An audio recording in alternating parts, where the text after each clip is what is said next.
ఎడతెరిపి లేకుండా కురుస్తున్న వర్షాలకు వాగులు డ్రైనేజీలు పొంగి పొర్లుతున్నందున ఇంటి పరిసర ప్రాంతాలలోకి పాములు క్రిమికీటకాలు వచ్చే అవకాశాలు ఉంటాయని ప్రజలు జాగ్రత్తగా ఉండాలని మున్సిపల్ కమిషనర్ స్వామి కోరారు.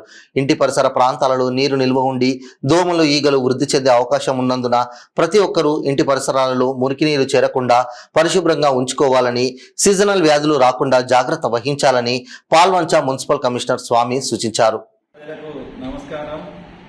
ఇప్పుడు వర్షాకాలంలో సీజనల్ వ్యాధులు వర్షాలకు స్టార్ట్ అవుతున్నాయి. ఈ సీజనల్ వ్యాధుల మీద మేము మున్సిపాలిటీ నుంచి పటిష్టమైన చర్యలు తీసుకుంటున్నాము.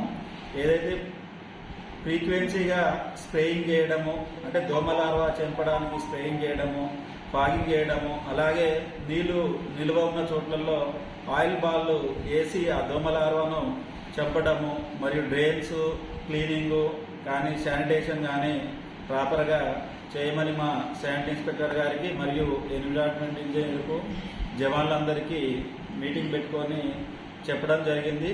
అదేవిధంగా ప్రజలు కూడా తమ యొక్క ఇంటి పరిసరాలలో ఎక్కడ వర్షపు నీరు నిల్వ ఉండకుండా చూసుకోవాల్సిన బాధ్యత మీ మీద కూడా ఉంది. కాబట్టి ప్రతి ఒక్కరూ మీ యొక్క ఇంటి పరిసరాలలో ఎక్కడైనా కూలర్లలో కానీ, టైర్లలో కానీ, కొబ్బరి బోండాలలో కానీ, లేకపోతే చిన్న చిన్న తొట్లు పెడతారు, ఆ తొట్టల్లో కానీ నీళ్లు నిల్వ ఉంచకుండా ఉంటే చాలా వరకు మనము ఈ వర్షాకాలము వ్యాధుల గురించి బయటపడే అవకాశం ఉంది. కాబట్టి ప్రతి ఒక్కరికి నేను చెప్పేది ఏంటంటే, ప్రతి ఒక్కరూ మీ యొక్క వర్షపు నీరు ఫ్రెష్ వాటర్లోనే ఈ డెంగ్యూ కానీ, మలేరియా కానీ, దోమలు ఫ్రెష్ వాటర్లో పెరుగుతాయి. కాబట్టి ఆ ఫ్రెష్ వాటర్ లేకుండా చూడాలని మనవి చేస్తున్నాము.